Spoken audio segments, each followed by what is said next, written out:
कुछ लोगों को लगता है कि मठ मंदिर जितने ज्यादा होंगे सनातन धर्म उतना मजबूत होगा। तो याद रखिए, अफगानिस्तान, पाकिस्तान, बांग्लादेश में खूब मठ मंदिर थे। कुछ लोगों को लगता है कि जितने ज्यादा महामंडलेश्वर होंगे, जितने ज्यादा आचार्य होंगे, जितने ज्यादा कथावाचक होंगे, जितनी ज्यादा वहां भीड़ होगी, उससे सनातन मजबूत होगा। तो याद रखिए, पाकिस्तान, अफगानिस्तान, बांग्लादेश में भी खूब महामंडलेश्वर थे, खूब कथावाचक थे। कुछ लोगों को लगता है कि नहीं, जितने नेता पॉपुलर होंगे, जितना नेता मजबूत होंगे, उससे भारत मजबूत होगा, उससे सनातन धर्म मजबूत होगा। तो मैं आपको एक एग्जांपल देता हूं। अफगानिस्तान के प्रधानमंत्री पंडित नंदराम टिक्कू थे, कश्मीरी ब्राह्मण थे, बहुत पॉपुलर थे। खूब उन्होंने अपने नाम पे तालाब बनवाए, सड़कें बनवाई, अपने नाम पे स्कूल बनवाए, और वो तो इतने प्रतापी थे कि अपने नाम पे उन्होंने सोने और चांदी का सिक्का भी चलवा दिया था। लेकिन याद रखिए, अफगानिस्तान से हिंदुओं को बचाना छोड़िए, पंडित नंदराम टिक्कू अपनी आने वाली जनरेशन को भी नहीं बचा पाए। तो अगर आप सोचते हैं कि नहीं, सनातन धर्म को और हिंदुस्तान को कोई नेता बचा लेगा, तो बहुत बड़ी आपकी भूल है। आज के 25 साल के बाद आज के नेता आपको बचाने नहीं आएंगे। आज के 25 साल के बाद आज के कथावाचक आपके बच्चों को बचाने नहीं आएंगे।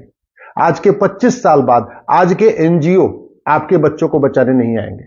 आज के 25 साल के बाद आज के शंकराचार्य, आज के महामंडलेश्वर, आज के कथावाचक, आज के नेता, आज के अभिनेता, आज के लेखक, आज के बुद्धिजीवी, आज के एंकर, ये 25 साल के बाद आपके बच्चों को बचाने नहीं आएंगे। अगर होते तो याद रखिए, पाकिस्तान में भी खूब महामंडलेश्वर थे, आचार्य थे, मठ भी था, मंदिर भी था।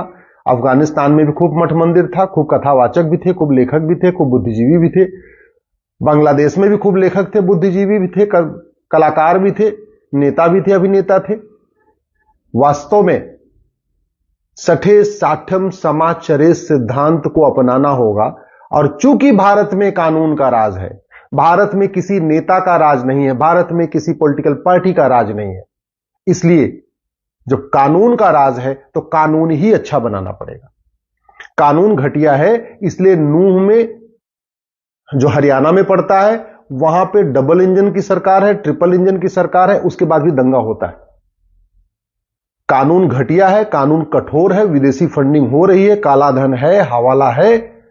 इसलिए मणिपुर में जहां डबल इंजन की सरकार है, वहां भी हिंदुओं का पलायन हुआ है। आपको थोड़ी बात कड़वी लग रही होगी, इसलिए आप सोच रहे होंगे मैं क्या बोल रहा हूं, लेकिन मैं तो सच बोलूंगा, सही बात बोल रहा हूं। अगर आपको नहीं समझना है, आप मुझे कुछ और समझते हैं, तो समझिए। मेरे लिए सबसे ऊपर भारत है, मेरे लिए सबसे ऊपर सनातन धर्म है, मेरे लिए सबसे पहले सनातन संस्कृति है, मुझे सबसे पहले मेरे लिए हिंदू धर्म है, मेरे लिए सबसे पहले भगवान है। इसलिए बाकी पार्टी, नेता, एनजीओ सब उसके बाद में है। याद रखिए, अफगानिस्तान में भगवान राम, भगवान कृष्ण के नाम लेने वाले खत्म हो चुके हैं। पाकिस्तान में भगवान राम, भगवान कृष्ण का नाम लेने वाले बहुत थोड़े से बचे हुए हैं। बांग्लादेश में भगवान राम, भगवान कृष्ण की पूजा करने वाले बहुत थोड़े से बचे हुए हैं। जैसे अफगानिस्तान से 100% खत्म हो गए, कुछ दिन के बाद पाकिस्तान, बांग्लादेश से भी 100% खत्म हो जाएंगे। भारत के भी 9 राज्यों से खत्म हो चुके हैं। भारत के भी 200 जिलों की डेमोग्राफी बदल चुकी है। भारत के भी 300 तहसीलों की डेमोग्राफी बदल चुकी है। बॉर्डर की जितनी भी तहसीलें हैं, बॉर्डर, उनकी पूरी डेमोग्राफी बदल चुकी है। इसलिए मैं कहता हूं, दल गुलामी छोड़िए। ये सपा, ये बसपा, ये टीडीपी, ये स्टालिन, ये कुछ नहीं देने आएंगे आपको। ये जिन पॉलिटिकल पार्टियों के पीछे आप घूम रहे हैं ना, ये जिन कथावाचकों के पीछे आप घूम रहे हैं, या जिन महामंडलेश्वर के पीछे आप घूम रहे हैं, ये आपके बच्चों को बचाने नहीं आएंगे। अगर आते तो नूह में बचा लिए होते। हरियाणा में है नूह, मणिपुर में बचा लिए होते। अगर ये नेता, अभिनेता, लेखक, बुद्धिजीवी बचा सकते तो कश्मीर में बचा लिए होते। आए दिन बंगाल के बॉर्डर से हिंदुओं का पलायन हो रहा है, कोई नेता, अभिनेता, लेखक, बुद्धिजीवी बचाने नहीं आ रहा है। वास्तव में अगर आपको सनातन धर्म को बचाना है, अपने बच्चों का भविष्य सुरक्षित करना है, तो कठोर कानून की मांग करिए। जिस भी पॉलिटिकल पार्टी को समर्थन करते हैं, जिसको भी वोट देते हैं, उससे खुल के पूछिए कि जनसंख्या नियंत्रण कानून कब बनेगा। मैं जनसंख्या नियंत्रण के लिए इसलिए कह रहा हूं कि भारत में इस समय 3 करोड़ बच्चे रोज पैदा हो रहे हैं, इसमें से 1 करोड़ अवांछित बच्चे हैं। अवांछित का मतलब वो चौथे बच्चे हैं या 5वें बच्चे हैं, 6वें बच्चे हैं, 7वें बच्चे हैं, 8वें बच्चे हैं। ये 3 करोड़ बच्चे हर साल पैदा हो रहे हैं, उसमें से 1 करोड़ अवांछित हो रहे हैं, उनकी जरूरत ही नहीं है। अगर कठोर जनसंख्या नियंत्रण कानून हो तो भारत में जो 3 करोड़ बच्चे पैदा होंगे, इसमें से 1 करोड़ बंद हो जाएंगे, केवल 2 करोड़ बच्चे पैदा होना शुरू हो जाएंगे। भारत में कानून घटिया है, इसलिए घुसपैठिए आज भी आ रहे हैं और घुसपैठिए जा नहीं रहे। नेताओं के खौफ से घुसपैठिए नहीं भागेंगे, किसी के भाषण देने से घुसपैठिए नहीं भागेंगे। घुसपैठिए भागेंगे जब घुसपैठियों की 100% प्रॉपर्टी जब्त करने, उनको आजीवन कारावास, फांसी देने के लिए कानून बनेगा। जनसंख्या नियंत्रण तब होगा, किसी के समझाने से जनसंख्या नियंत्रण नहीं होगा। जनसंख्या नियंत्रण तब होगा जब सिटीजनशिप एक्ट को बदला जाएगा और उसमें लिखा जाएगा जो 2 से ज्यादा बच्चा पैदा करेगा उसकी नागरिकता खत्म होगी। उसका वोटिंग का राइट खत्म करने से भी पर्याप्त नहीं है, उसकी नागरिकता खत्म करना पड़ेगा, और ये सरकार कर सकती है। जनसंख्या भारत तब बचेगा, सनातन धर्म तब बचेगा जब धर्मांतरण के लिए कठोर कानून बनाना पड़ेगा। धर्मांतरण कराने वाले मिशनरियों और जिहादियों पे एनएसए लगेगा, नेशनल सिक्योरिटी एक्ट लगेगा। धर्मांतरण कराने वालों और उनके मददगारों पे एनएसए लगेगा, यूएपीए लगेगा, वेजिंग वॉर की धारा लगेगी, सेडिशन यानी देशद्रोह की धारा लगेगी और गैंगस्टर एक्ट लगेगा। तब रुकेगा धर्मांतरण। किसी के बात करने से, अच्छे भाषण देने से, या किसी नेता, अभिनेता, लेखक, बुद्धिजीवी के ट्वीट करने से या कुछ कहने से धर्मांतरण नहीं रुकेगा। और भारत का ऐसा कोई जिला नहीं है जहां धर्मांतरण नहीं हो रहा है, चाहे उत्तर प्रदेश हो, चाहे वो बिहार हो, चाहे बंगाल हो, चाहे हरियाणा हो, चाहे पंजाब हो, सरकार किसी की हो, धर्मांतरण हो रहा है। मिशनरियां भी कर रही हैं, जिहादी भी कर रहे हैं।